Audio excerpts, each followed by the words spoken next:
Hello friends, welcome back to my channel.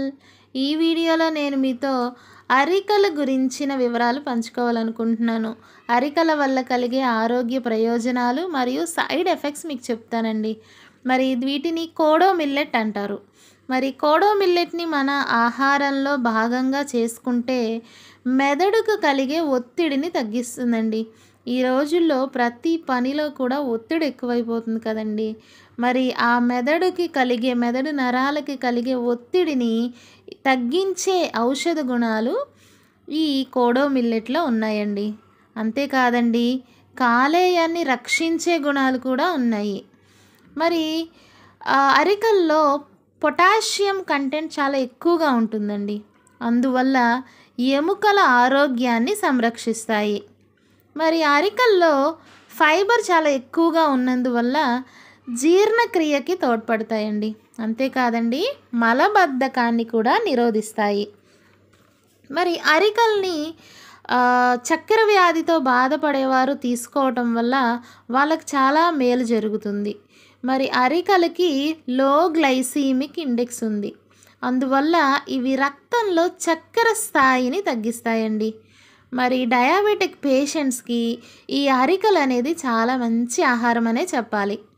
అంతేకాదు, ఇవి గుండె ఆరోగ్యానికి చాలా మంచిదండి. హై బీపీతో బాధపడేవారికి, అధిక రక్తపోటుతో బాధపడేవారికి ఇవి చాలా మంచి ఔషధం. హైపర్ లిపిడీమియా అనే గుణం ఉన్నందున ఇవి రక్తనాళాలలోని కొవ్వుని కరిగించేస్తాయండి. మరి దానివల్ల గుండె సమస్యలకి చెక్ పెట్టచ్చు. మరి అరికల్ని ఆహారంగా తీసుకోవటం వల్ల వెయిట్ లాస్ అవ్వాలనుకునే వాళ్ళకి చాలా మంచి జరుగుతుంది. ఎందుకంటే వీటిలో హై ఫైబర్ ఉంది కదండి, నారలు ఎక్కువగా ఉన్నాయి అని చెప్పాను కదా. శరీరంలో పేరుకుపోయిన కొవ్వుని ఈ నారలు అనేవి కరిగించేస్తాయి. ఆ విధంగా బరువు తగ్గాలనుకునే వారికి ఇది మంచి ఔషధం అని చెప్పాలండి. అంతేకాదండి, గాల్ బ్లాడర్ హెల్త్ని కూడా ఇవి ప్రమోట్ చేస్తాయి.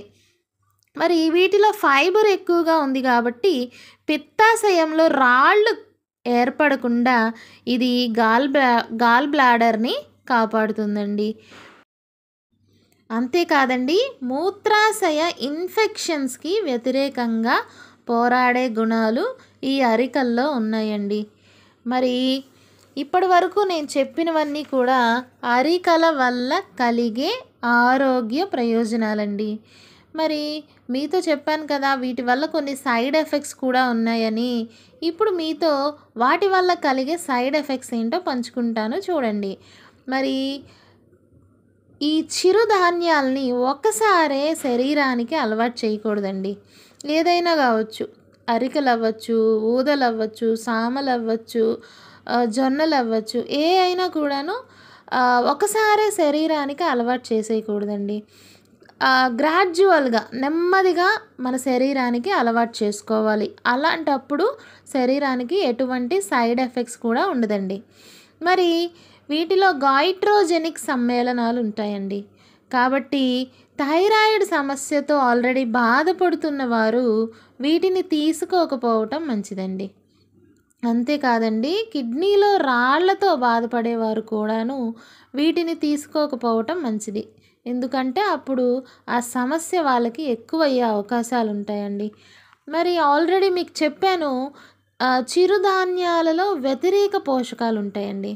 ఈ వ్యతిరేక పోషకాలు ఉండటం వల్ల అవి మన శరీరానికి అవసరమైన మూలకాల శోషణ జరగకుండా చేస్తాయండి. అవసరమైన మూలకాలు జింక్, ఐరన్, కాల్షియం, మెగ్నీషియం ఇలాంటి మూలకాలు మన శరీరంలో శోషణ జరగకుండా ఈ వ్యతిరేక పోషకాలైనటువంటి ఫైటిక్ ఆమ్లము మరియు టానిన్లు పనిచేస్తాయి.